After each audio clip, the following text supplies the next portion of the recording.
the science and practice of enhancing human performance for sport, play, and life. Welcome to Perform. I'm Andy Galpin, and I'm the Executive Director of the Human Performance Center at Parker University. Today we're going to be talking all about how to develop a strong core and great-looking abs. And I figured we'd get started with a bit of a warm-up to get your brain going, and I'll ask some simple questions that all of you definitely know the right answer to. Let's get started with some basics. If I picked a couple of different exercises, could you tell me which ones are better for developing your core and abs and which one is least effective? Let's throw out some simple ones.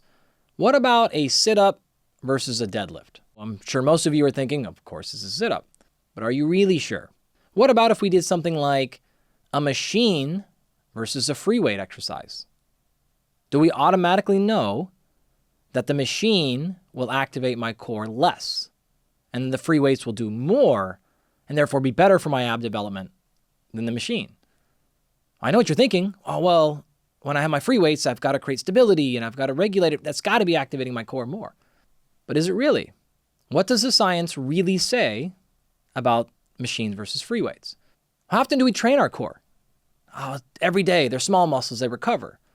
Are you sure that that's how it works? And so in actually preparing for this episode, I started to realize there's so many topics like this and how people are generally training their abs and their core that are not actually in line with the current scientific evidence.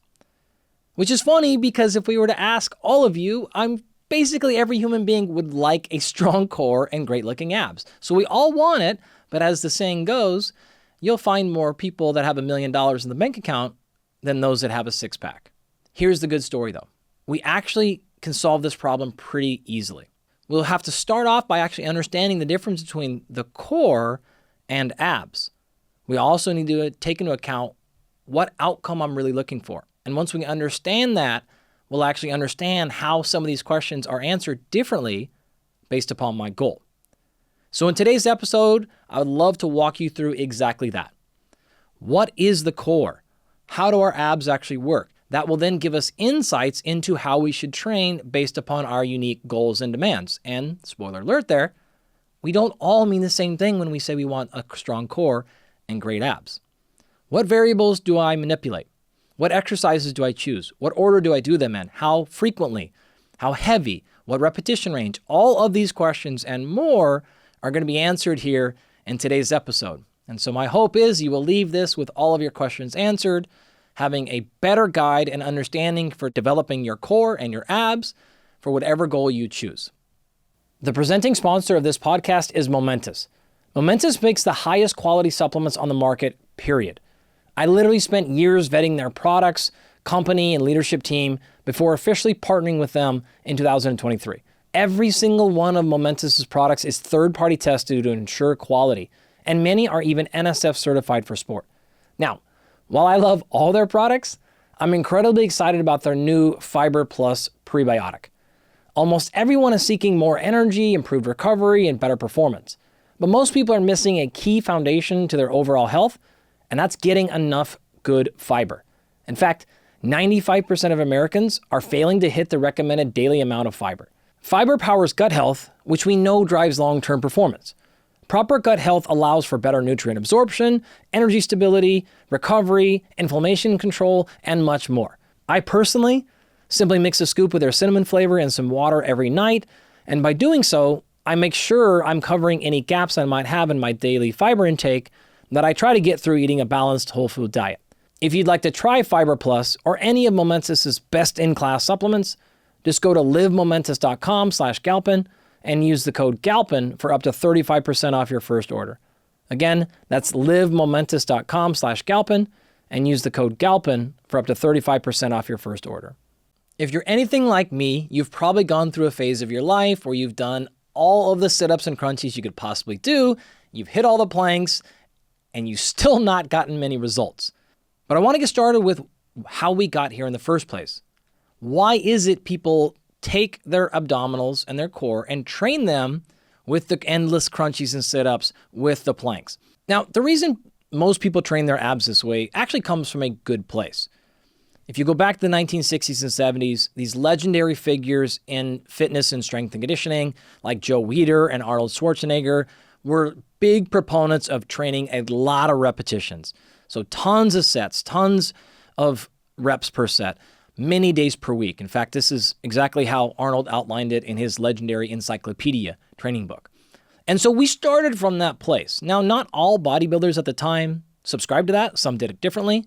But Arnold was if not the most famous person in the field ever. And so that really carried it in the mainstream.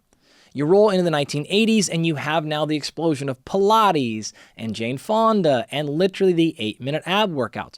And these are all focused on burn, right? Get your abs burning, and the assumption is the more they burn, the stronger they get. And while that's reasonably okay to think, it's not as precise and specific as it can be.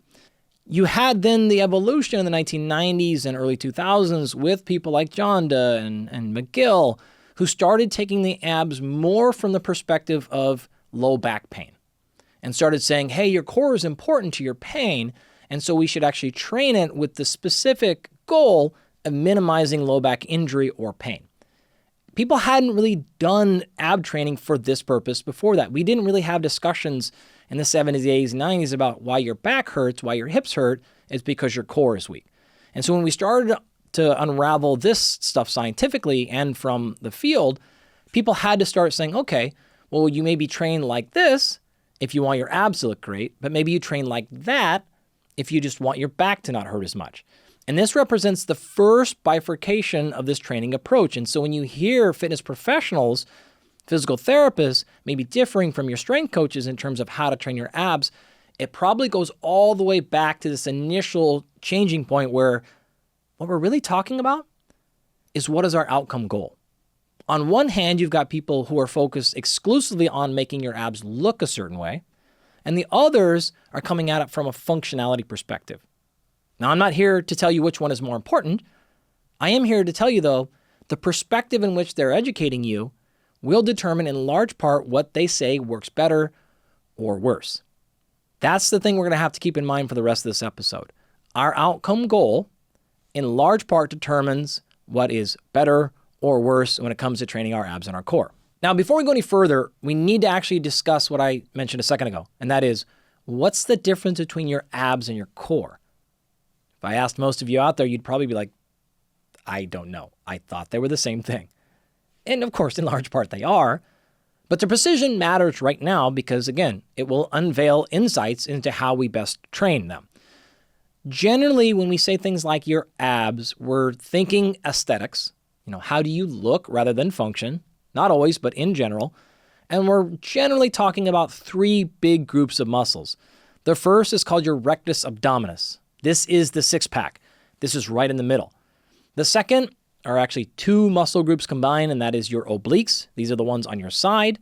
And then the third is your transverse abdominis. I'll get into the anatomy in more detail here in one moment, but keep this in mind. So generally, we think abs, we think aesthetics, we think those 3 groups of muscles. When we go to the core, it is your abs plus a whole host of other muscle groups. We're generally now talking about performance and outcome-based activities. So it is your abs, it's your pelvic floor, your diaphragm, your rib cage. We actually then go into your back and we start talking about the 4 big groups of spinal erectors and the deep spine muscles and the QL and lateral trunk and all these things. If you're like, what are those? Don't worry about it or go look them up. It's not critical that you know that right now. But what is critical is to understand is that is as effective or important to your core as your rectus abdominis.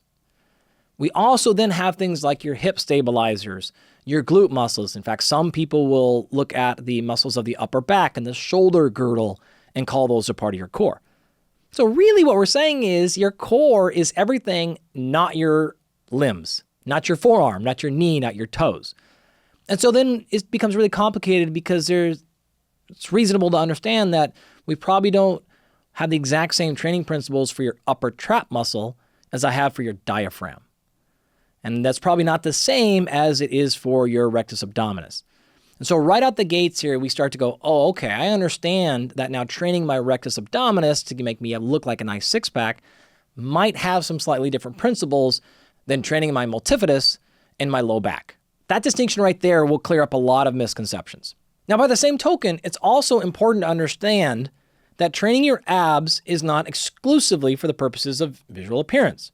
We have excellent research now at this point that will indicate things like a weak core will increase your likelihood of things like low back pain.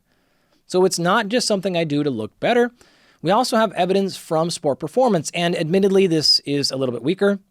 You will not see a lot of research directly translating, for example, how many sit-ups you can do with how far you can kick a soccer ball.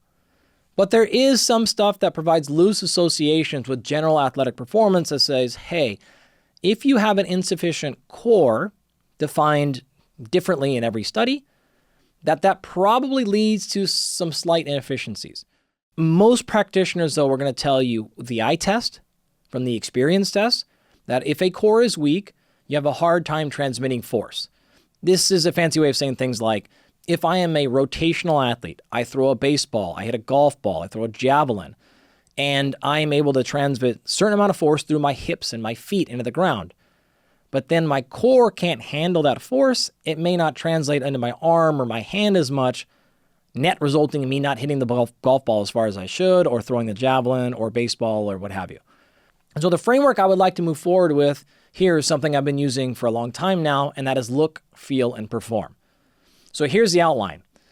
When I talk about look, let's assume this is people who are here primarily, if not entirely, because they want their abs to look better.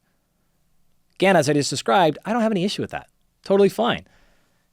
Everyone wants their abs to look better. But this is looking, right? It's oftentimes associated with things like hypertrophy and muscle growth there. So we want bigger, more defined abs. We want it to look a certain way. The second category is what I call feel.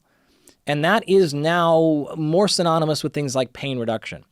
And so I don't want to feel in pain. I don't want to feel weak. I don't want to feel imbalanced. And so look number one, perform number two is generally associated with probably that low back pain type of thing. Third one is perform. And this is easy to understand in terms of I want to be more functional.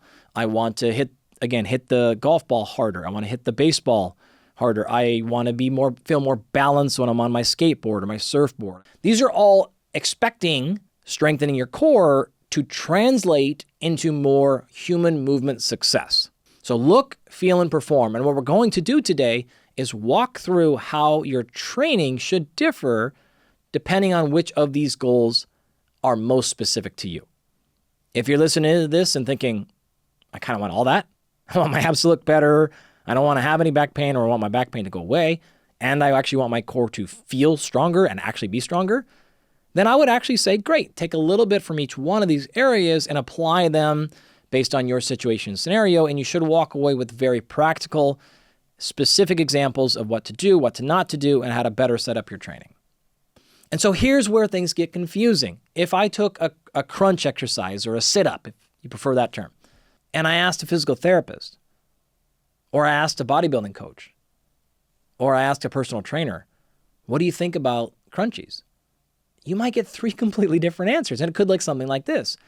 Most are going to acknowledge the fact that sit-ups and that type of flexion activity are going to activate, develop, and engage the rectus abdominis. Remember, that's your six-pack ab muscles in the front. But then the low back specialist might look at this and go, man, I hate crunchies. I never use them. They're the worst exercise ever because it causes spinal flexion under load and it causes pain. Either it causes people to develop back pain, or those who have a history of back pain, it might bring it back or aggravate it even further, and so on and so forth. And they're not wrong. But then you might go to the bodybuilding coach who again says the opposite. I love it because what we want in bodybuilding to look like a strong core, we're generally talking about the rectus abdominis and not transverse and not actually the obliques at all. And then you're sitting in the middle going like, well, wait a minute.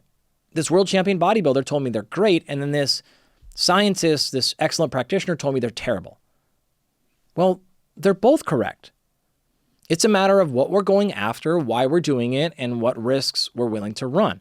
They're not wrong. Different outcome goals, different perspectives, different criteria. So this is the world that you're living in, and I empathize with it, and that's why I wanted to do this episode. So as we get into these different goals, look, feel, and perform, let's start walking through what exercises to choose, the order to do them in, the frequency, intensity, volume, rest intervals, and then how to progress these things over time. And we'll just start by going through one by one. So with that understood, how do our abdominal and core muscles actually work? As I mentioned, anatomy-wise, there's the three big groups. Rectus abdominis, your internal and external obliques are oftentimes smashed together and just called your obliques, and your transverse abdominis, and then you've got those other set of core muscles. Focusing on the rectus abdominis first, you may be surprised to realize it's not actually one muscle. In fact, if you've ever seen that person that has their shirt off and they either have 10, and you're like, that person doesn't have a 6-pack, they have a 10-pack. Or they actually have a different number. Like got 4 on one side and 5 on another, or they're completely offset. That's actually because it's not one muscle. It is more like a series of little muscles with a load of connective tissue that helps it transmit force. So the rectus abdominis actually starts just below your sternum, attaches to the bottom of your rib cage on the front side, and goes all the way down to the front of your hip bone. And so the main activity of the rectus abdominis is actually to pull your rib cage down. So when we get into things like a sit-up exercise, sometimes people will actually be sore or have pain in their hip flexors when they do them. That's generally because the rectus abdominis, again, is supposed to move your rib cage up. And so if you're not executing that exercise properly and you're getting success with flexion by moving your hips rather than your ribs up, then the hip flexors themselves and things like the psoas major tend to get sore or fatigued. It's also in large part why people who get back pain from this type of activity get it. Oftentimes they're doing the exercise again incorrectly and they're using more of the pelvis for the flexion portion rather than the rectus abdominis itself. So that's that particular muscle. Again, that's the one we think about when we think of I want nice abs. We're almost always looking at the RA muscle. That's how we call it. The obliques themselves are on the side. So if you were to take your hands and point them down to the ground, so your fingers are pointing to the ground, and you put them right on your sides so that your palm is on the bottom of your ribs and your fingertips are touching the top of your hips. Those are your internal and external obliques. They are the side muscles. They are also important for the aesthetics crowd because that's what gives you that V shape or that taper or helps kind of wrap the abs around themselves to look a particular way. The transverse abdominis or the TVA is the thing that helps us rotate from side to side. It is our rotational movement. Now, this right here causes controversy. And I actually shouldn't say controversy, but misunderstanding. Because the obliques are on the side, and if you do any rotational movement, you will know exactly what I'm talking about. You'll be, like sore on the sides. The mistake here is the next muscle group, right? That transverse abdominis. The transverse abdominis is not the muscle or groups of muscles that rotate you in the transverse plane. You see what happened there? You'd think the transverse muscle is what makes you transverse, rotate side to side, but it's not. It's the obliques. And so because of that, people do not train the transverse appropriately because they're actually confusing what it does. The transverse abdominis is like a giant weight belt around your entire core. It goes from the bottom of your ribs, from the front to the back, all the way down to the bottom of your hip, from the front to the back. It's like a giant corset. It's this huge thing that goes down, connects the entire thing together. Its primary function is to pull the belly inward. And so when you've ever seen people like yoga practitioners or jujitsu fighters who can pull their stomach way in and do the waves and control like that, that is extreme control of the transverse abdominis. That's not the oblique muscles.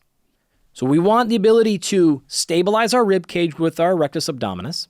We want to be able to rotate with our obliques, and we want to be able to pull the rib cage in with our transverse abdominis. Anybody with a lot of knowledge of anatomy will actually tell you, again, none of these are individual muscles. They've got dozens. I think the transverse abdominis has like 28 individual muscles within it. So these are just big groups like we kind of refer to your biceps. Your biceps is not one muscle, it's biceps. People forget the S on the end because there's multiple, but you get the rough point here. Now, some people like to train and approach the core based on muscle groups. Others do it by movement patterns. So those collective 3 groups of muscles can make movement happen in several different ways. And the first is what I've already mentioned, that is flexion. This is the sit-up. Okay, this is your body coming closer together, flexing forward. Then there's also lateral flexion. This is a side bend, right? This is you reaching from one side to the other where one oblique gets stretched and one oblique gets crunched. Both flexion, but now we have more anterior flexion, and then now you have lateral flexion. You also then have extension. This is the opposite of flexion. It's kind of a bit wordy here, but it's going backwards, right? This is, instead of bringing your chest closer to your knees, it's doing the opposite and bringing your back closer to your hamstrings, like the extension portion.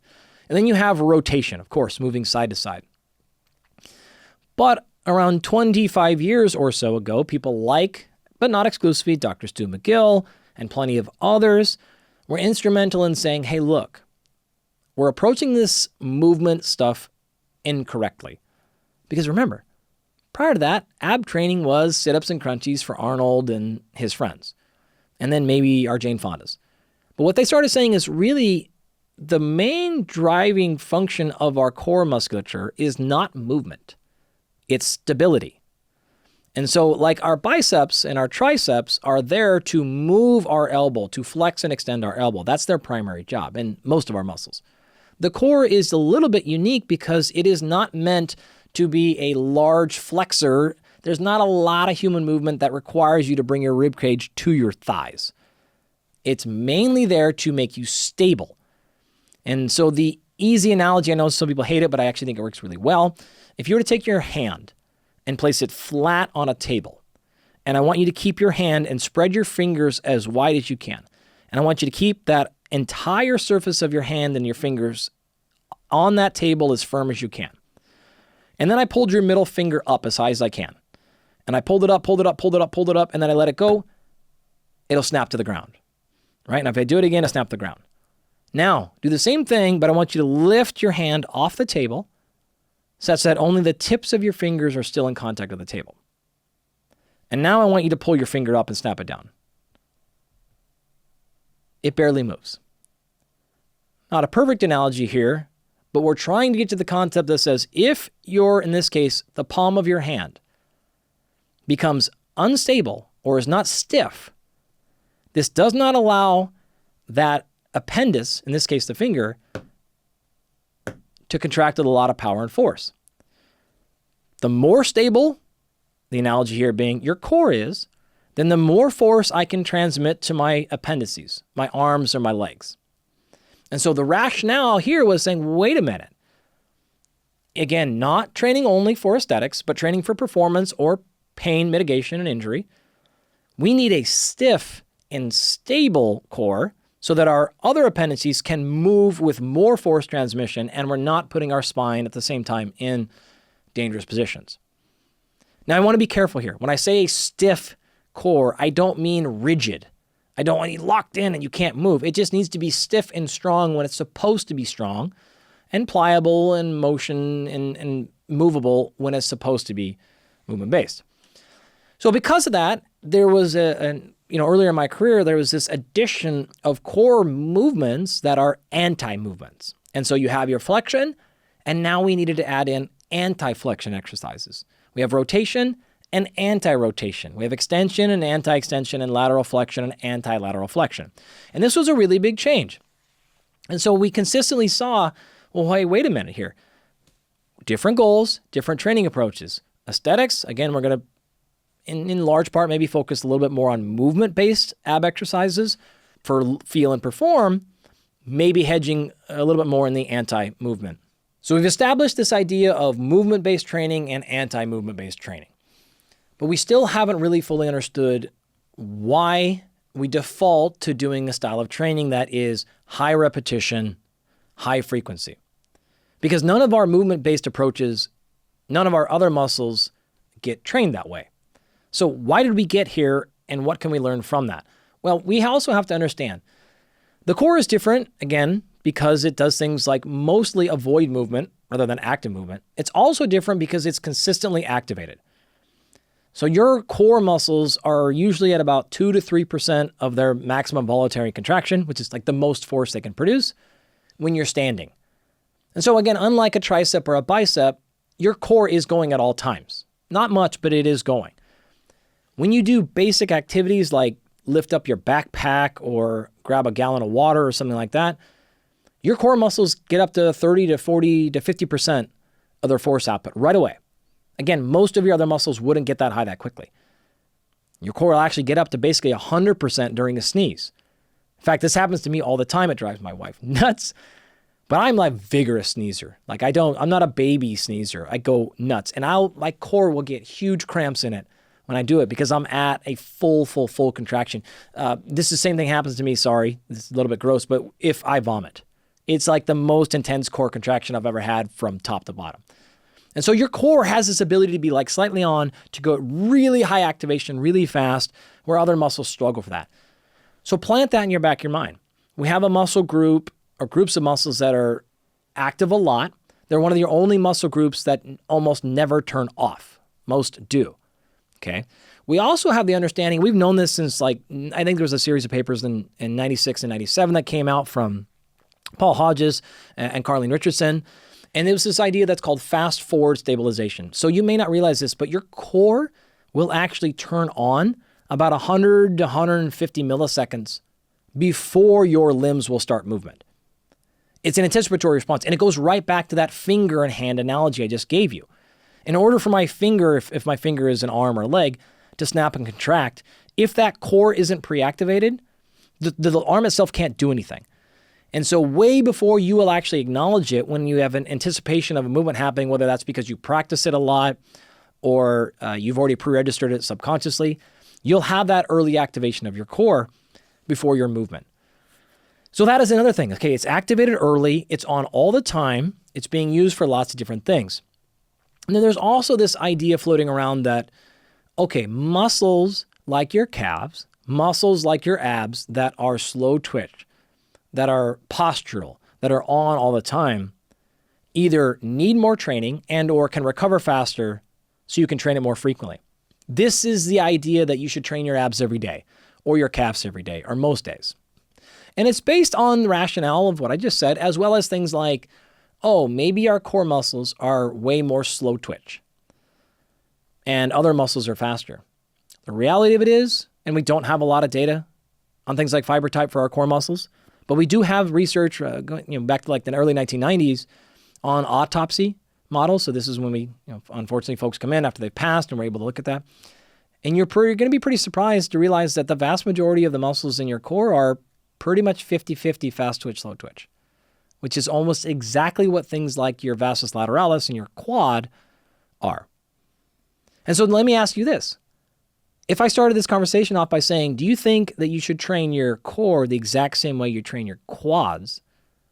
You'd be like, no way. When in fact, muscle fiber type wise, they're very, very similar. And so now we're getting to the second place. It's like, okay, well, wait a minute. They're activated a lot, but they're the same fiber type profile. They have this anticipatory response. And when you look around the research, there's actually no literature at all suggesting that the training principles should differ in your abs versus those in your quad. Okay, we've already thrown a lot of people's thought process out of whack here. It's right back to what I talked about at the beginning. If I were to say, do you want to train your quads for growth? Do you want to train your quads because of knee pain or hip pain, or do you want to train them because you want to jump higher? You would assume that the training principles differ, right? So when we start to break down the physiology and the characteristics of the individual core muscles themselves, we start to realize that's not a good rationale to train them in this weird way where we do, again, hundreds of repetitions per day. We do them every day. We think that they respond differently. They are skeletal muscle. They're not a different type of muscle. They're not a different fiber type. They have a slightly different function, but they're not these all-day activated. So because of that, they have to be trained differently or they recover faster or anything else like that. There are some unique considerations that do matter to training though. And specifically what I'm referring to here is the spinal health type of stuff. So unlike your quad, where I can load it really heavy and I can really isolate it and smash it and not be too worried about any other tissue getting hurt, we don't have the same freedom with our core. So I can't have you do, for example, 5 sets of 1 repetition at your 1 rep core max. I mean, I could probably, but my likelihood of causing an injury or exacerbating an injury in our back or hips is really, really high. So it's not in the fibers or the muscle itself.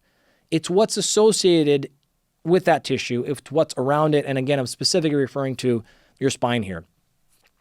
So there is some evidence, and this is controversial, but there is some evidence that high repetition loading with the lumbar spine during movements like one can imagine, sit-ups and things like that, has been linked to elevated risk of injury. You can see those data pretty clearly. At the same time, and I actually was an editor for a pro-con piece many years ago in a strength and conditioning journal, where people were arguing back and forth about whether or not the crunch exercise specifically is safe or not.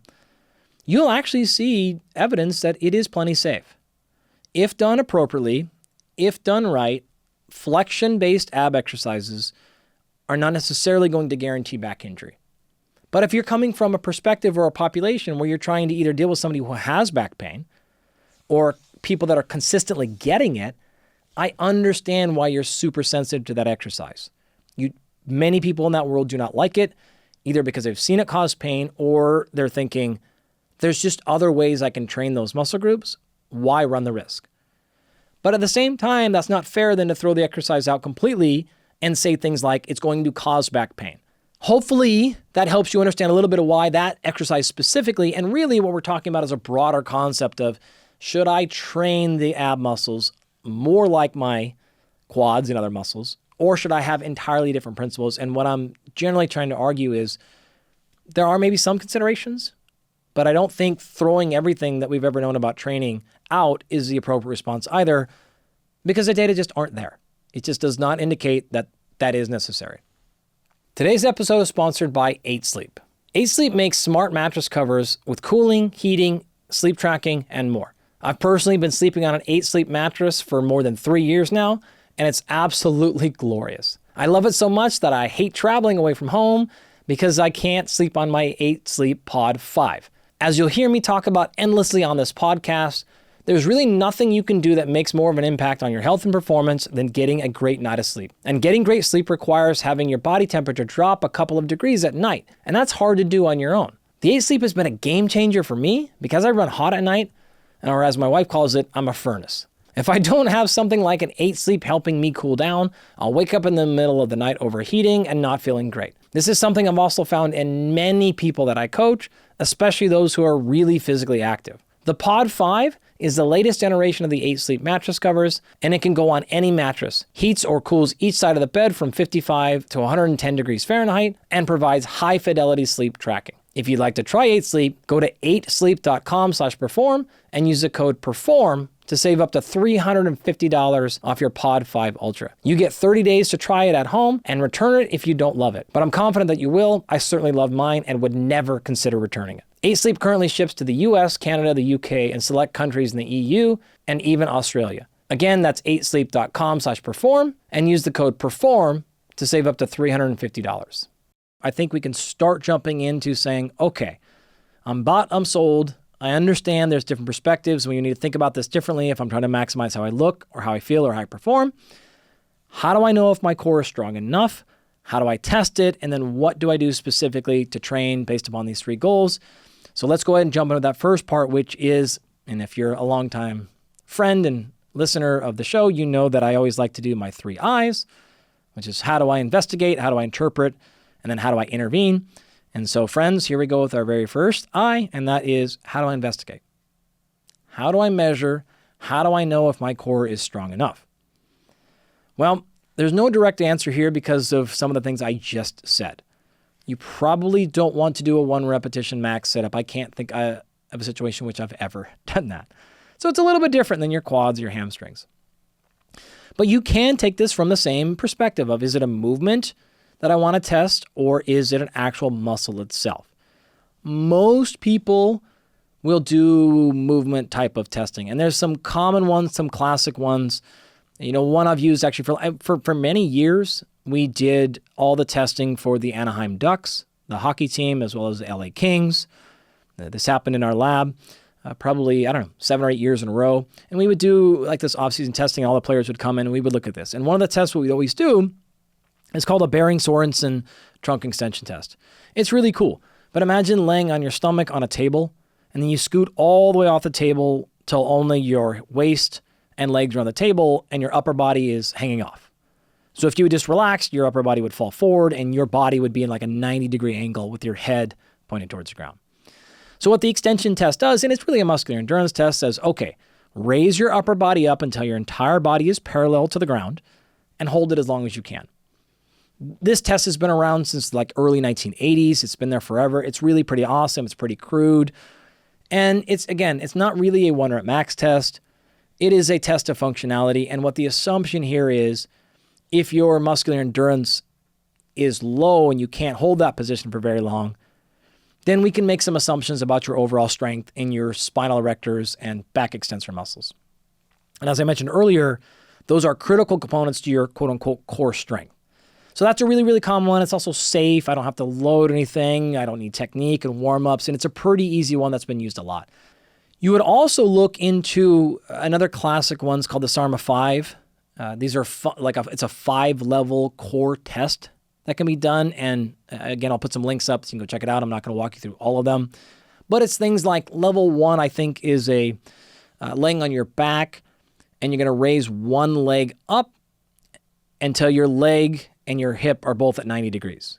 So you're laying on your back, and you raise your hip up, and so your femur is pointed directly in the air, and then your shank is at a 90 degrees. So 90 degrees hips, 90 degree at knees. Sorry, that got kind of wordy there, but I think you follow me, right? And you do one leg at a time. That's kind of level 1. You raise that first one up, and then you raise that second one up. And what you're looking for are things like your low back. In order to raise your leg up in the air, does your low back have to come off of the table that you're laying on? Suggesting that the only way you get to true hip flexion is by using like hip flexor muscles rather than core muscles and things like that. So that's roughly what it's kind of look at. As I mentioned, there's actually 5 levels to this. With the highest level, actually is really hard. It's a really cool double leg thing. So imagine both legs are up. So you're laying on your back and your knees are on your chest and your calves are on your hamstrings. So you're like hugging yourself. You get to that 99 position, and then you lower both legs at the same time back down to the ground. So without holding on to the sides of the table, of course, your hands, I think, are on your chest or curled up. That's actually really hard to do. And you have to have a lot of core integrity and strength to be able to lower them both down. I think the technical thing is that you got to be within 12 centimeters of the table, and then you extend until you are entirely flat and parallel to it. Again, if I'm losing you on descriptions, you can Google these things. SARMA, SAHRMANN. It's like the SARMA 5 and other ones. There are dozens and dozens and dozens of tests like this. This is not an exhaustive list. From a performance perspective, those tests I just mentioned certainly would qualify. If you have access to a laboratory, or if you're looking at kind of a higher gold standard grade here, you would look at things like EMG. So these are little sensors we can put directly on the muscle that test its activation. Most of the research in the ab and core space uses EMGs. And the inference here is a muscle that is activated more is therefore working harder, stronger, or better. So if you wanted more detail about the precision activation of the muscles for you, you're going to have to do something like this. You could also look at things like a Proteus machine. I know this is a company that I have been involved with in the past. We've put some research out on doing rotation. It is the only machine that I'm aware of, and they're not very common. They're hard to find. But you can actually do rotational movements on this in a lot of different ways, and you can get direct power testing, velocity and force outputs on it. I don't know again, theoretically, you could probably do this with any machine that has a force transducer or velocity transducer on it, but that's the only real one I know of that has that information directly on it. So again, maybe not something all of you have to do. It is more difficult, more challenging, but if you really wanted to know what your rotational power is or what your flexion or extension power and stuff are, you could do it on a machine like the Proteus. Lastly here is look. Unfortunately, and as you'll see from the research here in one moment, investigating muscle growth for your core muscles is extraordinarily challenging. There's very, very, very little research on muscle growth in this area. You could, in theory, try to find an MRI or an ultrasound machine, and I think you're going to struggle. What we have been doing more recently, personally, is I have a program actually called Optimum Muscle. This uses a Springbok MRI technology, and it's actually reasonably affordable. For some, it's pretty fast, and you can get an MRI scan done, and it outlines the exact volume and size of over 140 muscles on your body. And so you can look at symmetry, you can look at fat infiltration, and you can start to see things like this either at a baseline or as a pre and post, right? We did this and we trained like this 6 months later. Did my core actually grow? It's really unfortunate, but you can't measure your core muscles with a tape measure. You can't do, like, images are hard to do because so much of how your core appears is based upon your body weight and your fat. Most other muscles, it's a little bit easier, right? I can take a picture. I can use a tape measure on your biceps and triceps and deltoids to see if they're bigger. If you really want to know the size of your obliques and your spinal erectors, the only thing, again, I'm really aware of is that type of MRI technology. But to be really clear, I have a conflict of interest here. This is something I make money on and sell to people. So don't need to do it. Plenty of you can get everything you need from your core and abs doing those functional tests or any other thing that we've used before. From an investigation perspective, I don't want to go much further. That's about all we have. And again, if you have a specific need or desire, you can look up other tests to perform. I would actually rather move directly past interpretation and go right into intervention and start talking about which exercises we select, the order we do them in, the frequency, the intensity, the volume, the rest intervals, and then how to successfully progress these exercises. Because as I've mentioned several times now, the progression strategy in concept, in theory, should be the same as progression for any other muscle, but we do have practical and realistic considerations to make that tell us we maybe should have a different style of progression. All right, you've collected these data, you've run some tests. Now, how do we properly interpret these? Oh, I hesitate to do this part because I want to make sure all of you continue to train your abs regardless of how you score. But that said, let's take some context in the results. I'm going to run the gamut from scientific information and evidence to what I actually personally like, and I'll distinguish when I'm doing the former versus the latter. First off is that classic SARMA test. Generally, if you're at level 3 or lower, this is what I would personally call highly problematic. You're probably experiencing back pain or really close to it. So I would spend a lot of time as a primary focus if you're at that. If you're at a 4 or a 5, I would personally like to see 5 always. And I guess maybe to clarify, these are typically not scored in terms of force output or duration of time. These are simply, can you execute the exercise without that low back moving off of the platform? So it's pass-fail kind of stuff. So I want to see a 5, realistically. 4 is probably more common at best. Below 3, we're making our movement and our core and abs a very, very high priority in our training program. The other exercise I mentioned, the back extension test, the number you're going to see there, I think the original number was like 178 seconds, such that if you scored below that, then you were increased likelihood of having low back pain. And I think the top end number is 200 seconds. So if you score and hold that position for longer than 200 seconds, so you're talking 3.5 minutes here, that you're less likely to be experiencing back pain. None of these can tell you 100% if you're going to have back pain or don't, but again, it's more or less likely. Most of the time, you're going to cut that test off at 4 minutes. So if you're anywhere over 200 to 240 seconds, you're probably going to check that box and say, if you do have back pain, it's not because of low back or any of our extensor muscles, muscular endurance or fatigue. Some other things I can give you that are, again, my personal experience and not necessarily scientifically supported or extremely thoroughly supported. And these are things like, do you actually have active control of your transverse abdominis? So can you pull your abs inward? This might sound silly. You're like, of course I can. But many people can't, or they can, but it's very, very minimal. So this is an Andy pass or fail, right? I'm just going to judge this based on my eye. Can you really move it in? You don't have to be in that position where we can pull our abs so far in that it looks like there's an inch difference between our anterior side of our stomach and our back. But we should have some good separation between our rib cage and ability to pull our stomach in. You can do this in a couple of different ways. You can do this seated. So can I pull my stomach, again, pull my belly button in closer to my spine when I'm seated? Many people will struggle with that. Sometimes it's easier to actually go in a quadruped position, so on your hands and knees, because your stomach will fall to the ground and it actually puts external pressure on it. And then we'll ask, can you pull it back up and in? And more people will probably have success with that. Even if they're not good at it, it's a really good test. It's a really good way to actually train, just to say, can you activate and control that? I don't have exact numbers on how far it should go. You get the idea. This is just more of like a, can you pass or fail?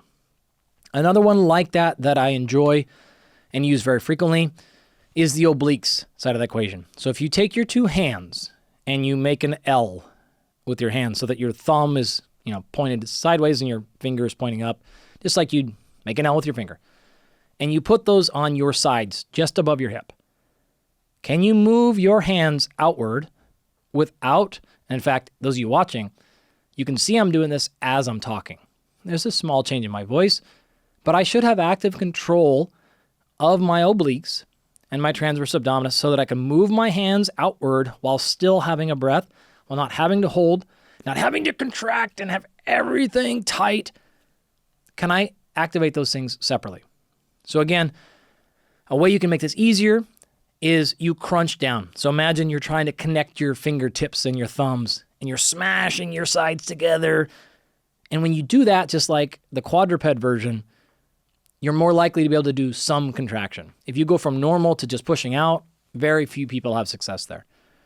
Similar thing can be done from the posterior side. So putting your fingertips just above what's called your PSIS, so that little kind of top bone in the back of your pelvis, can you push it backwards and out?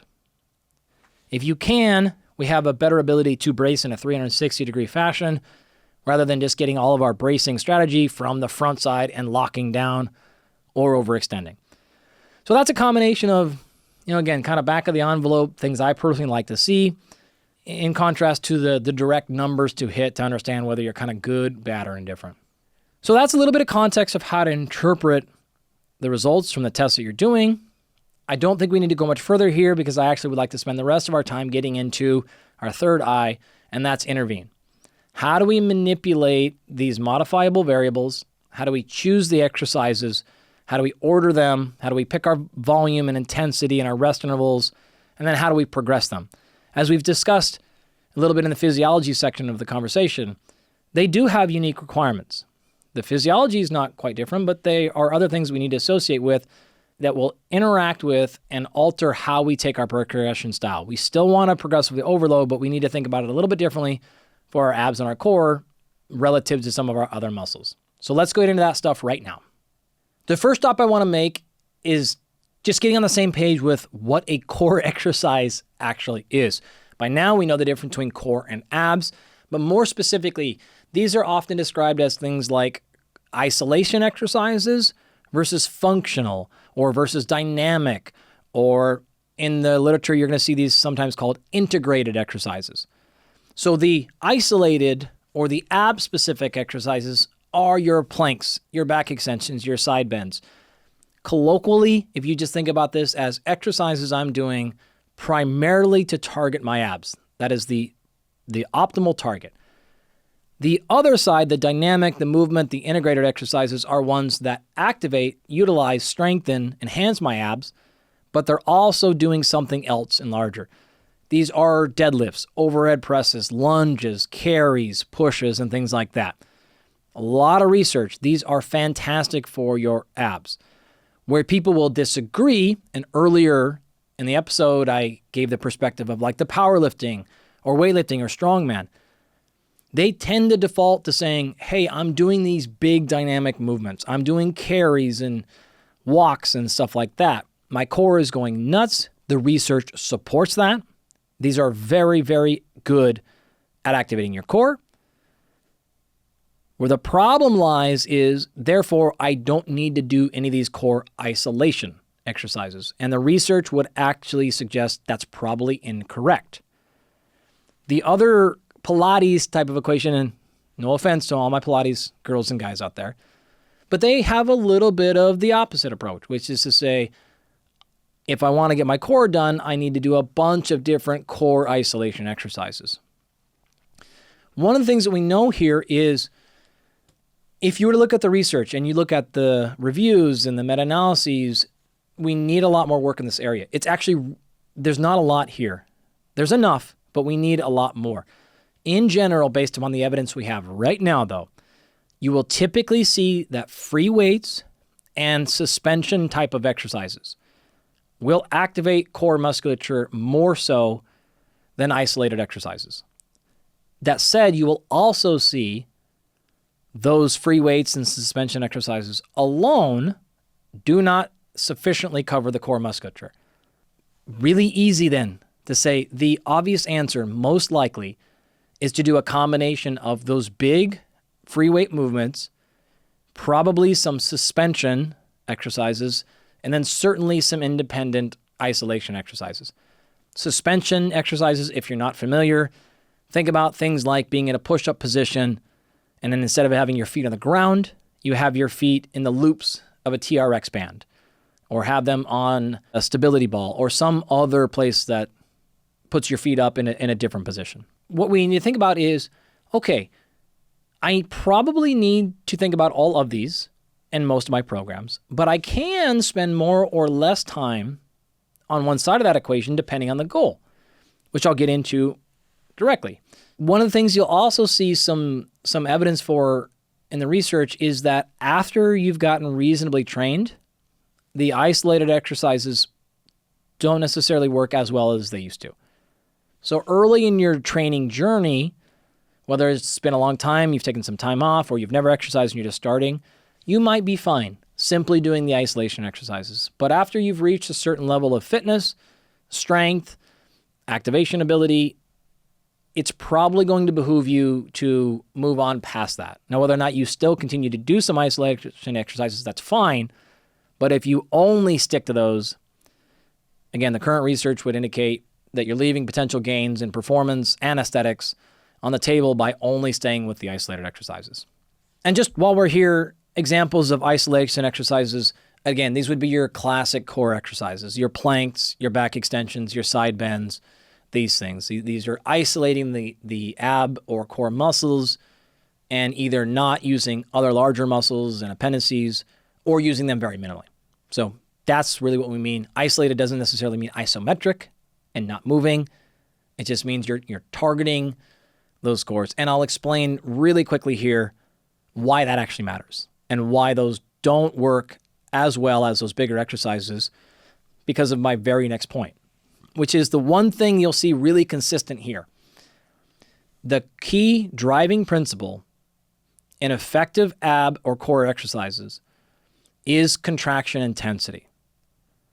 So if you can contract your abs really hard with a bodyweight movement or an external load or a machine, it's clearly telling you those things were not the variables that mattered. What mattered is you simply got yourself in a position where you were safe, you didn't get hurt, and you were able to contract really, really hard. That's the key differentiator, and it is clear as day once you go through all the literature. That is the thing that always has to be there to work. If it's not there, it doesn't work, and how you choose to get to high intensity is really up to you. What we're talking about here is a great example of what's called the size principle. So the size principle says that you have these motor units. So this is all the motor neurons in your body and then the motor units in the muscle that they activate. When you start to produce a human movement, you will always start with what are called low threshold motor units. These tend to, but are not always, slow twitch motor units. They tend to, but not always, are smaller. But they are the ones that are more energetically efficient. And when you need more force demands, the way that your body increases force output is that you turn more of these motor units on. You may be actually surprised, but you don't have the ability to regulate force production at the level of muscle, such as to say at the individual muscle fiber itself, you can't contract it at 60% or 70%. When a muscle fiber contracts, it contracts at full force. That's the only option it has. It's all or none principle, all or on. So the only way that you up or down regulate force output is you turn on more or turn off more of these units. So when you don't do activities that require high force, you don't activate the high threshold motor units because they are exclusively reserved for very high force demand. And so we see this as a consistent principle across all skeletal muscle, and it holds true in the abs and core as well. If I told you right now that we wanted to get your quad stronger, and I'll keep coming back to this parallel, and you said, yes, I want to maximize my muscle size in my quad, I want the biggest quads ever, or I want to break a world record in leg extension strength or something, and I said, awesome, we're going to do wall squats. You'd be like, what? Like, awesome exercise, great for muscular endurance, but no one in the history of the world who got the biggest quads ever, Platts didn't do wall squats only, and powerlifters, you get the point here. Not saying you can't do them, but if that's your only approach, you're going to be very hard to convince any athlete or coach that that is the best way. That's the same thing you're doing with your abs when all you're doing are planks and 3 sets of 20 crunchies. You're forgetting the size principle, which is huge numbers of your motor units are not being activated. When they're not activated, you don't actually get stronger. You get better endurance, but you don't get them stronger. The equivalent here exchange would be, yeah, sure, do your wall squats where you're holding that 45-degree position against the wall, and then also add in some leg presses or leg extensions or whatever leg exercise you like, right? Fatigue and burning are not the same as force production. There's an overlap, of course, but you see the major difference here. The problem is, as we mentioned, it's really hard to load up your rectus abdominis. Like it is easy to load up your quads on a leg press machine. I can't put 400 pounds on a side bend. It doesn't work, right? I can't hold even maybe 50 or 60 pounds in front of me and do a Russian twist. Like it's just very difficult for most people to do. So again, principles are the same, but we have to think about the loading strategies a little bit differently, but we need to get to the loading strategies. In fact, I'll be so bold as to say most people who do not see progress, whether that be aesthetics or in strength, in their ab or core muscles, it's because they're forgetting to add load or forgetting to progress with intensity. The general strategy we see here is always either do it longer, add more seconds, add more minutes to my hold, or do more repetitions. Those are fine. Those do represent progression, but there's an entire other pathway here. And it turns out your core muscles and abs respond better to that strategy than only using more time, duration, and fatigue management. And so when we think about these dynamic movements and we compare these to our sit-ups, if I know that the load matters a ton, it's far safer and easier for me to put a several hundred pounds on a sled and push it than it is for me to put several hundred pounds on and try to do that sit-up. And so, again, make sure you're tracking with me here.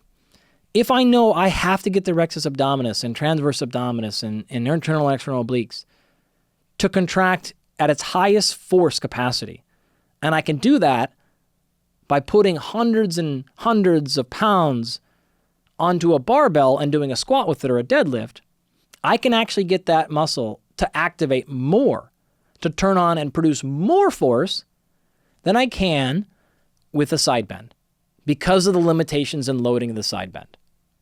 Does that distinction make sense? That's why those big movements are critical to maximizing ab and core development. It's not the fact that they're isolating your core any more or less. It's that they are a safer way to maximize their force contraction ability. It causes fatigue and training in other areas, but that's really the only way we can push intensity and force demands of our core muscle that doesn't put our spine and our hips at tremendous risk. Today's episode is sponsored by David. David makes protein bars unlike any I have ever encountered. They have an amazing 28 grams of protein, only 150 calories, and 0 grams of sugar. That's right, 28 grams of protein, and 75% of its calories come from that protein. This is 50% higher than the next closest protein bar. Honestly, it's the best tasting bar I've ever had in my life by a mile. And their newest bar, the David Bronze Bar, tastes incredible as well. While I often talk about the importance of getting 1 gram of protein per pound of body weight for things like muscle health and recovery and the promotion of lean body mass and satiety, the reality of that is, for most people, getting that 1 gram of protein per pound of body weight is really challenging. However, David makes that easy. Their bars taste incredible. The gold bar is packed with 28 grams of protein with just 150 calories, and the bronze bar has 20 grams of protein, also with just 150 calories. I eat one almost every single day and always have 2 or 3 with me in my backpack when I'm traveling, and I literally mean always. It probably sounds funny, but I eat them as dessert all the time. When you try them, you'll know exactly what I mean. If you're interested in trying these bars for yourself, you can go to davidprotein.com/perform. Again, that's davidprotein.com/perform. What are some direct examples?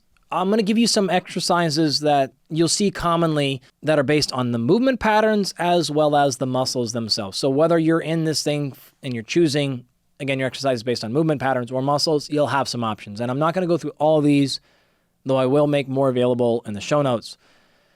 So from a movement perspective, again, remember, we're looking at flexion, we're looking at lateral flexion, we're looking at extension and rotation, and then, of course, the anti-movement in all of those areas. So as easy example, one we've been using very, very commonly, the classic flexion exercise are the crunchies or the sit-ups. There's also things like jackknives and other, get your feet closer to your head kind of scenarios. There's also then the anti-flexion exercises. These are far less common. You maybe have never done any of these or done a small amount of them. But these are things like the pull-off posterior hold. So the pull-off, spelled P-A-L-L-O-F exercise. Again, you can look that up. And it's the posterior or the back kind of version of that. You'll also see things like a supine plank. So for those of you that remember a little bit of your biomechanics, if I were to take your hands and hold your palms up to the sky like you were holding a bowl of soup and you didn't want to spill it, that's what supine is. And if you put your palms down to the ground, that would be pronation. So a supine plank is when you're actually the opposite. So you're on your back and you're facing up in the air and then you're holding that. So remember, you're doing anti-flexion. You're not flexing up, but you're avoiding unnecessary flexion. You can do the same thing in a suspended fashion. So you could do a suspended supine plank. From a lateral flexion perspective, this is your side planks, your hip dips. Some people do these on a physio ball or a Swiss ball, and you could do like a side crunch, or some people call these, oblique V-ups or oblique sit-ups. And you can just kind of imagine this lateral flexion. The anti-version is probably a little bit easier to understand than the anti-flexion. Anti-lateral flexion are holding that thing from moving sideways. So this is a side plank with a row. So imagine being in a side plank position, and then you're actually with a cable and you're rowing it to yourself. You could simply do a lateral plank as well. You could do a suspended lateral plank. And so in that particular case, imagine you're on your side and your feet are, in a TRX band. And let's just say you're on your right shoulder, your right elbow's on the ground. What's happening is you're not actively flexing, but you're stopping your side from dipping and hitting the ground. So you're avoiding unwanted lateral movement. That's the anti-version here. If it's easier for you to think about anti-core exercises as simply eccentric or avoiding eccentric movement, that's fine too, right? But you're not actively moving, you're avoiding movement in this case. You could also think of them as like slight plays on isometric exercises. Similar thing. If none of that made sense, don't worry about it. Just keep thinking of the anti-movement. So that's flexion and lateral flexion. Then we have extension. So these are your Supermans. You're laying on your stomach and you're lifting your quads and your stomach and your ribs up in the air and you're flying like Superman through the air. Back extensions, reverse hyperextensions, straight bridges, Swiss ball bridges, Swiss ball reverse crunches, there's reverse extensions rather, like all kinds of variations of this stuff. The anti-version would be things like the pull-off hold. So again, you're kind of going up there and you're holding that position. The prone plank, so remember supine and prone. So now you're in the opposite position. You're up and holding. Could do it with suspension as well, and so forth. And then finally, the rotation exercises. More advanced versions like windshield wipers or Russian twists, so on and so forth. The anti-versions of this would be, again, various pull-off holds or supine laying pull-off holds and so on and so forth. If, again, you're all at all like, what was that specific exercise? None of these are special. So you could Google anti-rotation movement, pick the one that you like the most, play with different ones. I actually use a large variety of these. My favorite rotation exercise currently is, imagine having a cable. And that cable is set up at about, you kind of a mid-rib range. And then I spread my feet out really wide. And I have a bar or a rope on the cable. And I stand horizontal to that. And so you can imagine the machine is to my right and I'm, facing a different direction. My head is away from it. And then I'll rotate my upper body, reach to grab the cable, and then rotate my upper body and pull the cable and the rope in front of my body all the way to the other side. If you're watching this video, you can see me kind of moving that way. My lower body does not rotate. So my feet stay forward, my feet stay wide, and I just pull straight in front of me from the right side to the left side, and then eccentrically, I slowly let it go backwards. I have no idea why, but this feels phenomenal for me. My obliques light up, my back feels great, core is all over it. I just feel awesome.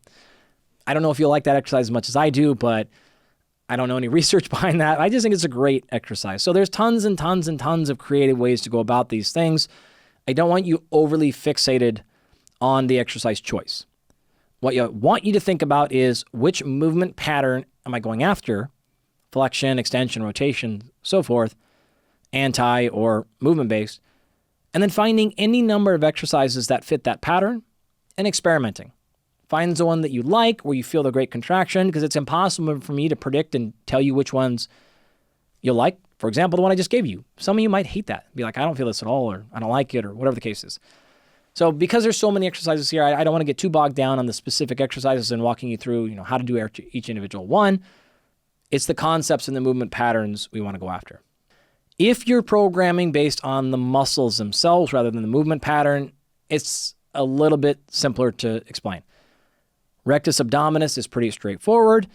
We've been over this multiple times now. It is weighted cables. It is crunchies and reverse crunchies. It's leg raises. It's ab wheels. It's rollouts. It's various exercises like that.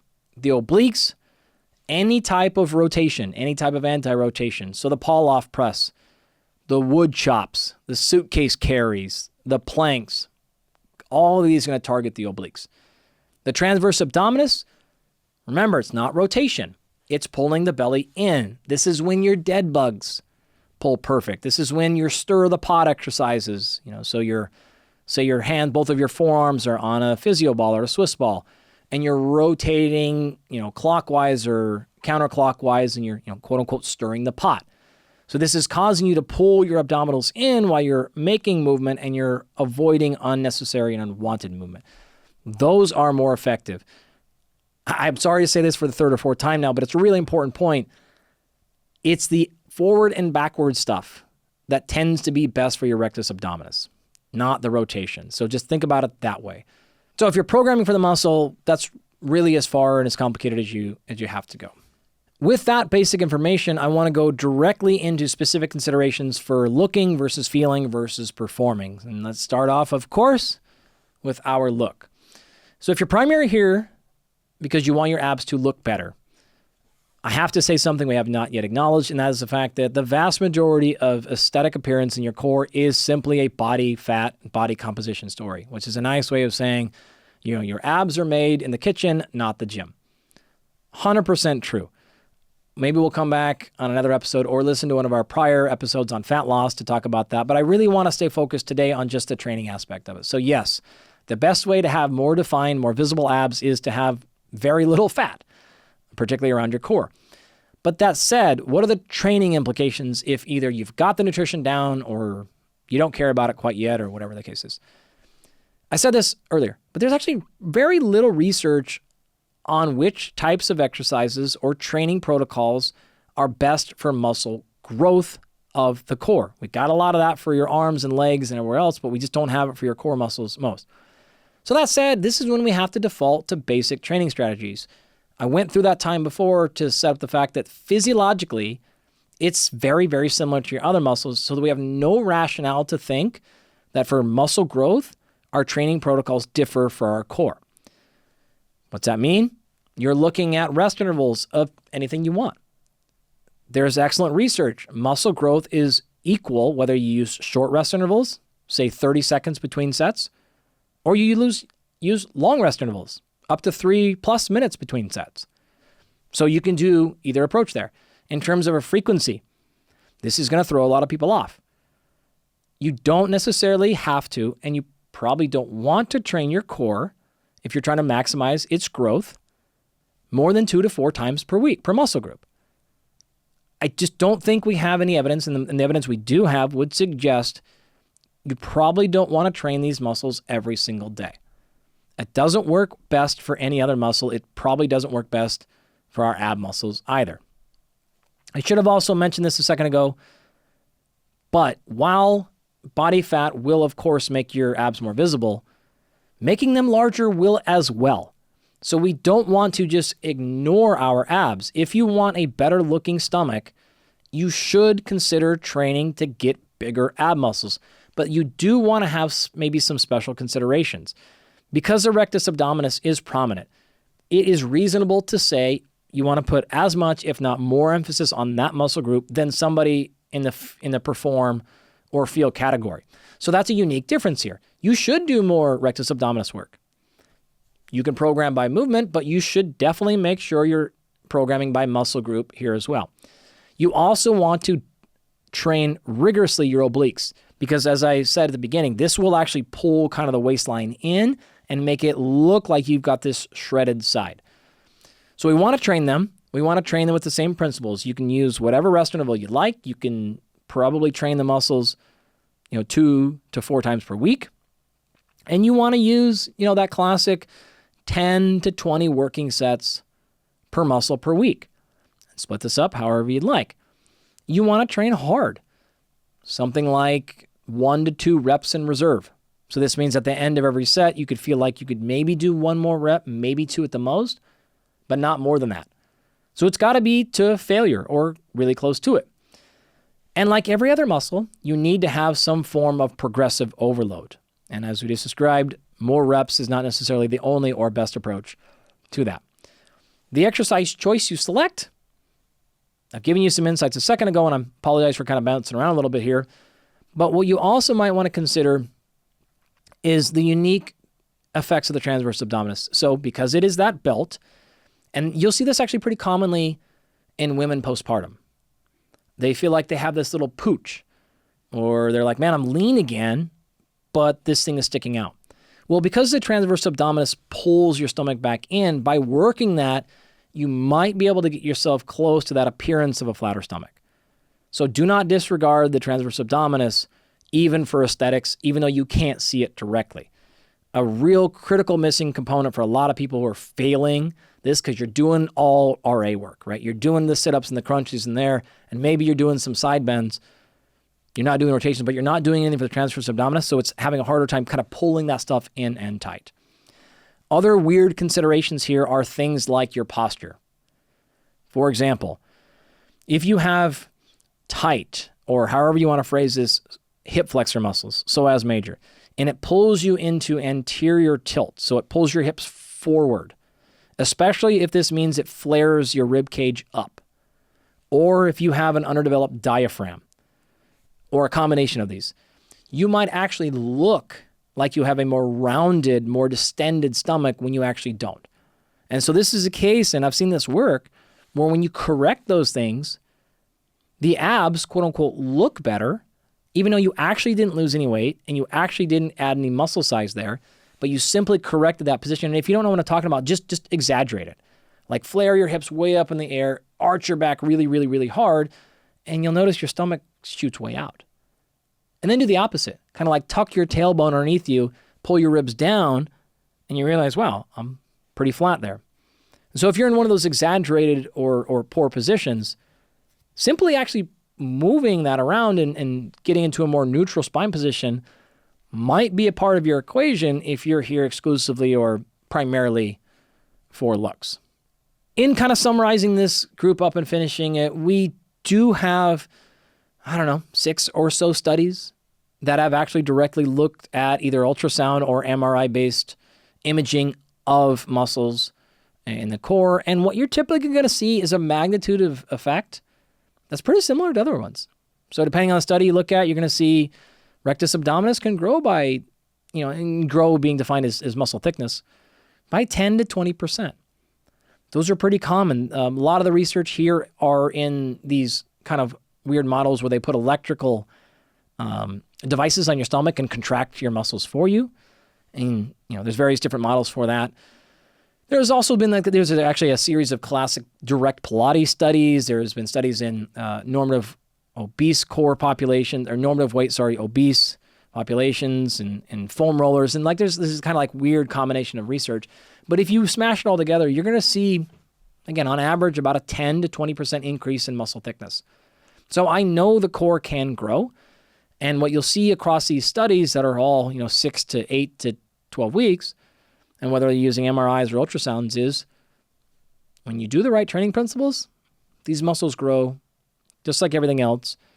And right training principles here is defined as not hundreds or thousands of repetitions, not daily, but more traditional muscle hypertrophy programming styles. So that's the state of the research. Now, I've never focused my career on aesthetics. I don't coach bodybuilders or fitness competitors and never really have. But I personally am of the opinion, based upon the evidence that we currently have, that if the primary goal here is good-looking abs, I would recommend choosing a roughly 50-50 split-ish between those big, complicated, complex movements and the isolated ones. I think this gives you the ability to load them properly, to maximize the size principle, to get force production done, and drive mechanical tension. This is the primary driver of muscle hypertrophy. It also allows you to keep the volume down directly on your core and your spine.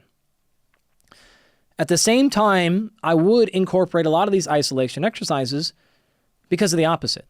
Your legs and your arms might be already tired from something else, and so by doing the isolation exercises, we can make sure that the rectus abdominis gets target, or the transverse abdominis, and we're not failing because our quads got tired.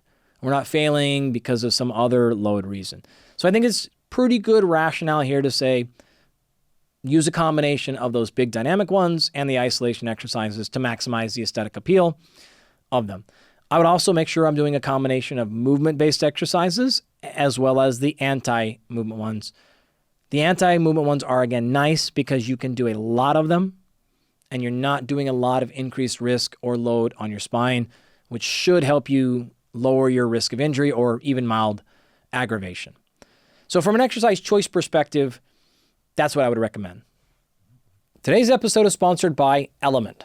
Element is an electrolyte drink that has an ideal electrolyte ratio of sodium, potassium, and magnesium, but no sugar. Hydration is critical to performance, both physical and mental. And countless studies have shown that even a slight degree of dehydration, even as small as 1%, can lead to decreases in physical output and mental performance. We also know that electrolytes are critical to proper hydration, which I've been harping on for years. But you can't do that, proper hydration, by only drinking water, especially if you sweat a lot. You need to get the right amount of electrolytes in the right ratios, and that's why I'm a huge fan of Element. In fact, many of you might remember that I featured Element in my YouTube series on hydration nearly 6 years ago. I featured Element in these videos because their blend of 1,000 milligrams of sodium, 200 milligrams of potassium, and 60 milligrams of magnesium really is unique and different than any other electrolyte on the market, and it has great scientific support. I use Element on nearly a daily basis, especially when I'm doing really hard training in the heat and I'm sweating a lot. If you'd like to try Element, you can go to drinklmnt.com/perform to claim a free Element sample pack with the purchase of any Element drink mix. Again, that's drinklmnt.com/perform to claim a free sample pack. So with that out of the way, let's transition and talk about those that are primarily focused on getting their core to perform at its best. There is actually a lot of research here. Very similar principles. You can still go back to rest intervals. You can really use any, but we're probably looking at higher, right? Because when we induce a lot of fatigue, we can't load, we can't activate as much, and we're not getting to the spot we need to be in. So probably personally, hedging more on the minute to 2 or more minutes of rest intervals between sets. We're looking at 3 to 5 days per week, very similar to normal traditional strength protocols. 6 to 15 working sets per muscle group per week. 1 to 2, but probably closer to 1 repetition in reserve with, some strategic and intentional progression strategies. So this could look like something where instead of doing a 50-50 split between the big exercises and the isolation, I'm probably leaning more like 75% big, 25% structured core exercises, because that research is so clear that the big exercises activate the core more. And since that's what I'm trying to do, I'm using the core exercises to become a better athlete or to improve my movement. I don't necessarily need to maximize the RA itself. I need to make sure that the RA is strong enough to hold tension so that our body parts can move, that it can avoid unnecessary movement, but I don't need it to look a certain way. I don't necessarily need it to grow at all. So a little bit of a difference here. We can go all the way back to the very beginning. And remember when I teased with some of those questions? I'm not going to answer them directly right now, but I think and I'm hoping you can answer them for yourself. And don't worry, at the end, I will directly answer them if you still haven't figured it out. But looking at the research that has directly compared different types of activities, you will see squats and deadlifts and carries and sled work and overhead presses oftentimes activate the core muscles more than the isolation exercises. And since we know we're using this as a means to transfer force from one part of the body to the other, it just makes more intuitive sense to focus on that. I've made that point several times, so I think we can actually move past it a little bit and get directly into our third category, and that's feel. And again, I'm usually using this as a euphemism to say spinal health, back pain, or avoiding those things. Of the three categories, this has by far the most research, and it makes sense. There's a lot more people in back pain. In fact, you'll hear wild stats like 80% of people will experience low back pain at some point in their life, and like 50 to 60% are experiencing it chronically. So we should have probably a lot more research here than we have on, hey, which exercises transfer to football better. Makes sense. We're probably now going the other end of the spectrum, where we might do 75 or 80% isolation exercises and 20 to 25% the big exercises, because we have direct intention now. We want to be a little more cautious, and we need to ensure exact movement patterns are doing what they're supposed to be doing, because we're trying to correct dysfunction. And we need to make sure that individual muscle groups themselves are not underutilized or lacking function. This is a situation where we can go more frequently. If you want to go every single day here, it's okay, because we're not progressing these with intensity very often. We're not trying to go really, really, really heavy with them. We're generally, by definition, choosing exercises that I can't actually load that heavy anyways. And we're oftentimes using it as a neural grooving pattern. So I'm trying to establish either pain desensitization or activation or small blood flow changes. So more frequently matters. No one ever got overtrained by doing bird dogs every day, right? So we just don't have any real risk there, because the load and intensity are actually, pretty minimal. But we can still chase fatigue. We can induce certainly some strength gains. We can induce some muscle growth, and then we can actually restore some functionality. So you can do as little as 3 days a week up to 7 days a week. You can do a lot of working sets, up to even maybe 30 working sets per week per muscle. You can, get much closer. You can take these to full volitional fatigue, right? You can take these until you're getting as burned as you possibly want and not worry about, again, overloading some tissue. If at this point we look back at the very beginning and we go, oh, okay, that's why my physical therapist recommended these exercises or programmed it this way. But that's why my bodybuilding coach said to do this, or the person I follow online said this exercise was terrible or love. And every combination in between. So I hope at this point you have some clarity and some relief, and you can think about where you're at now or when situations pop up in the future, and you can start to go, okay, well, now I'm going to modify my core training, either ramp it up or actually maybe even peel it back, do different styles, do different intensities, do different rep ranges, do different exercise choices based upon the actual demands and needs that I have. I think it would be helpful, though, to give you maybe a particular example. And so if you're up for it, I'll just give you one right now, and I'll kind of walk you through what a sample week could look like. At the highest level, I'm probably always going to pick at least one exercise from the flexion one from the rotation, and then one from each of those in the anti. So 4 unique categories, not necessarily every day, but certainly every week. I will rarely pick a muscle group specific exercise. I almost always default to movement. But if you want to pick a little bit more or in addition to that based on the muscle group, that's fine too. So it might look something like this. Say you want to do your abs or something in your core 5 or 6 days per week. You could mix and match. And you could say something like, day 1, I'm going to do heavier load, 6 to 12 reps, 2 to 3 working sets, and go heavy. And I'm really chasing stability here. So I want to make sure that my core can be really stable when I get things really heavy. Great. So because you're going heavier, you're going to do less repetitions per set and probably less total working sets. And then I might pick, again, one exercise from each of those broad categories. So maybe we start with an anti-extension exercise, and I pick an ab wheel or a dead bug, and I load it. I know that these exercises are going to be really high in RA and TVA activation, but my spine is not getting overloaded. I don't have a barbell on my back. I'm not flexing or extending with really heavy loads because I'm on my back. And so maybe I'm carrying and holding a really, really heavy, maybe a 50 or 60 pound kettlebell, and I'm doing my dead bugs with that. So I know all of you have probably done dead bugs, but most of you have probably done them with just your body weight. But you can load it too. You can put load ankle weights on, or you could use bands, or you can add additional resistance where it's actually failing because of closer to heavy than it is because you did 50 repetitions. All with great technique, of course. So we've knocked out anti-extension. We focused on prioritizing stability, but we went heavier.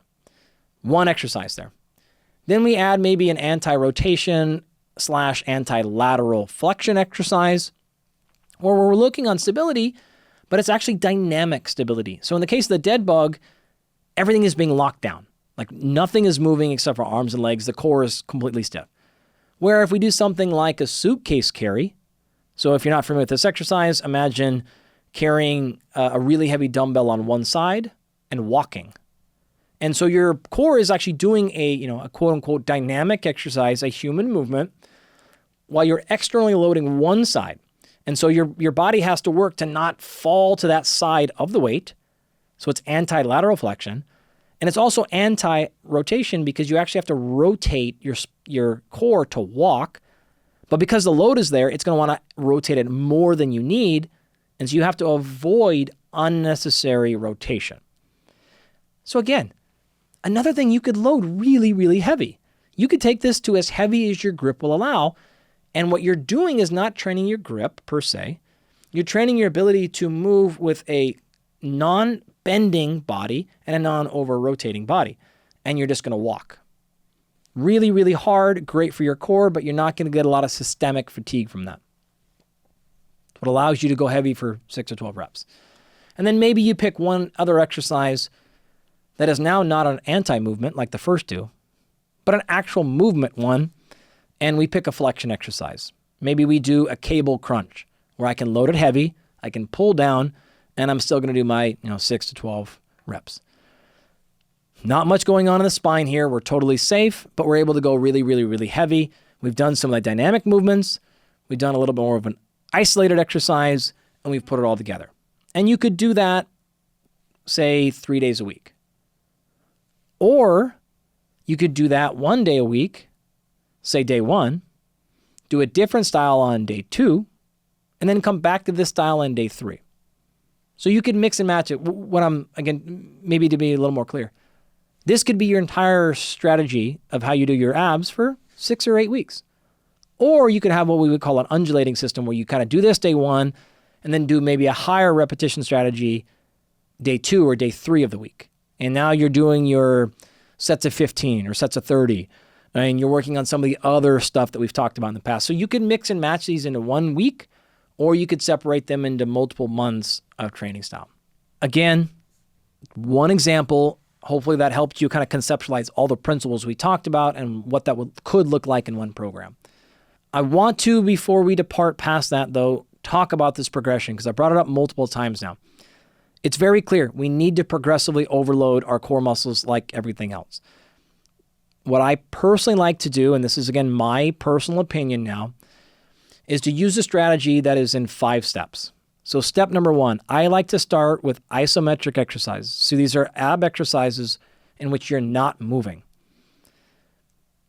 I want to emphasize control here, and we want to develop fatigue resistance. So can you hold the proper position, number 1? That's what I want to start with. I don't like loading, I don't like moving until I know you can actually just get in the right position and hold it. This could be your plank exercise. Can you show me that you can hold it for 60 seconds or 90 seconds or 45 seconds, depending on your age and fitness and stuff? So I'm resisting fatigue, which means I'm getting more confident you're not going to break down your position later in the training. Now, we might stay on these isometric control exercises for 6 months. We might stay there for 6 days. I don't want to progress to step 2, though, until I'm really, really, really confident that your obliques can hold the right position, that your RA can hold the right position, that your glutes can hold the right position, that your back, in all of those global core, shoulder girdle, all of it, right? We want to be able to hold the right position first. Once I'm convinced of that, I'm cool with going on to step 2. Step 2 is the anti-movement / kind of eccentric with fatigue resistance. So now, great, you can hold a lateral plank while you're tired. Amazing. Can you slowly lower laterally? To me, that's more difficult, right? So imagine doing a side bend. The progression would be, again, lateral plank, and we're good there. You can hold the lateral plank for, say, 60 seconds. I'm good. Now, the next progression of your exercise would be to stand up and do a lateral bend. And we're going to focus on the eccentric, the lowering portion. So show me you can extend the movement with a little bit of load and a lot of repetitions and still continue to move properly. If you can do that, then I'm okay with us adding some load. So phase 3 is still the either anti-movement or the active eccentric movement, but with some load. We can get heavy now. Lower repetitions, less concerned about fatigue, and really just actually pushing strength here. Step 4 is now the movement side of the equation. It's the concentric action with fatigue. So now can you actively pull that thing up? Can we do the cable crunch? Can we do more movement-based stuff for fatigue? And then step 5, of course, is can we do the movement stuff with load? If you can get through all these things, then I'm very comfortable letting you do whatever movement pattern we want and going fast and going heavy and going to fatigue. And I feel like you're going to be in really good position to do that. So that's my personal 5-step progression. It's isometric control with failure being induced by fatigue. Then it is either anti-movement or direct eccentric movement where failure comes from fatigue. Step 3 is the anti or eccentric where failure comes from load or heavy. Step 4, concentric, failure, fatigue. And then finally, step 5 is can you move actively, concentrically with a really, really heavy load? A really quick example of that could look something like this. So step number 1, that isometric control and fatigue resistance is your plank. I gave you examples of a lateral plank, but for this, 1 through 5 example, we'll just say a normal plank. Phase 2, the anti-extension eccentric fatigue resistance 1 could look like a reverse crunch. Still the same movement pattern, still the same muscle group. It's a reverse crunch. It's a dead bug. And we're going to do 30 or 40 or 50 or 100 repetitions of it, right? So now you're actively letting the rectus abdominis move eccentrically under control, and you're going to get tired by doing it. Step 3, we would progress to, say, a decline or a weighted crunch.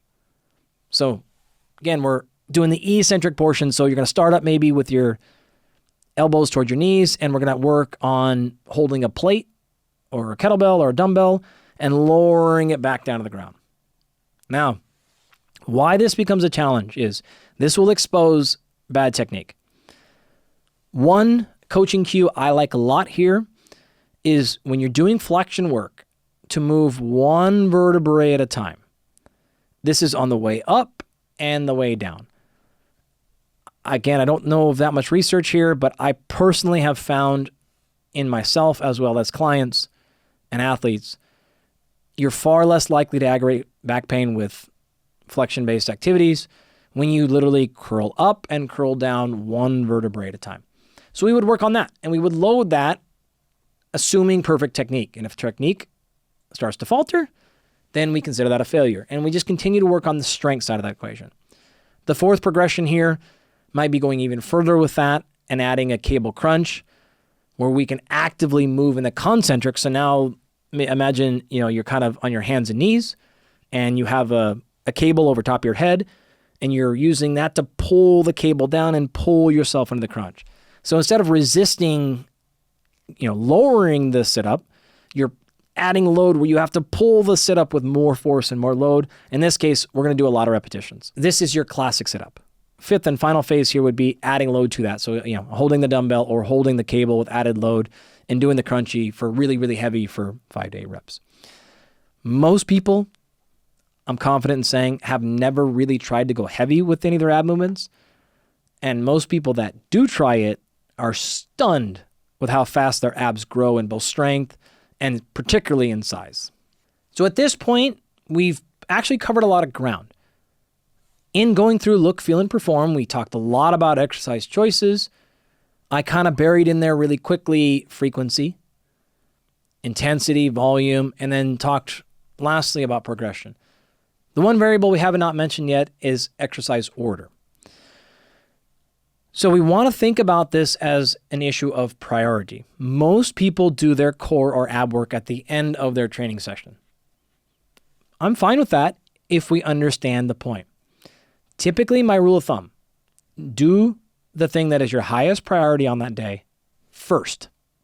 So if you're there with the primary goal to target your abs for Look, Feel, or Perform, then you might consider doing it first. But I'm fine with you doing it last if you feel like fatiguing your abs will take away from another equally or more important movement. So if you're there to work on your abs, but you also want to really increase your pull-ups or your squat or your lunge or anything else, you might necessarily not want to fatigue your abs prior to that because that'll actually lower your ability to either execute that exercise or increase your injury risk of doing it because you're pre-fatigued. So I want to finish by going back to the beginning. I asked some kind of silly and bold questions, and I promised we'd come back to it, and here we are. If we take into consideration things like what muscles or what exercises activate our core more, let's see how you do in this little quiz. So we'll go in the reverse order. First, what do we now think about training frequency? Do we still think that training every day is how we have to train our core or even the best? Surely not at this point. I'm okay with you doing that, or in fact, I could argue it is good if the goal is feel, if the goal is activation, if the goal is movement correction. We need to practice different movement patterns. But if we're trying to maximize either perform or aesthetics, we probably actually want to hedge more towards 2 to 3 or 4 days a week rather than 7. So in reality, it was kind of a trick question because it's correct to do them both ways, but it's not correct to do them the wrong way when we have different goals. Another thing I brought up were things like machines versus unstable surfaces or machines versus dumbbells and kettlebells. Are those things, in fact, more functional because I have to create more stability? Maybe, but not necessarily.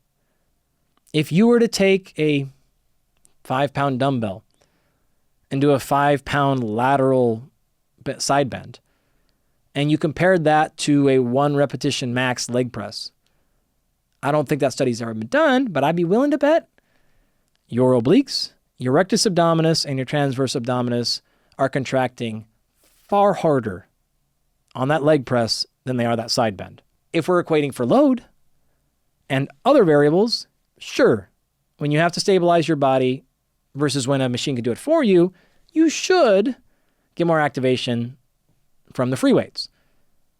But just because it's a free weight and just because it's a machine, it does not guarantee that fact. Execution matters here more than exercise choice.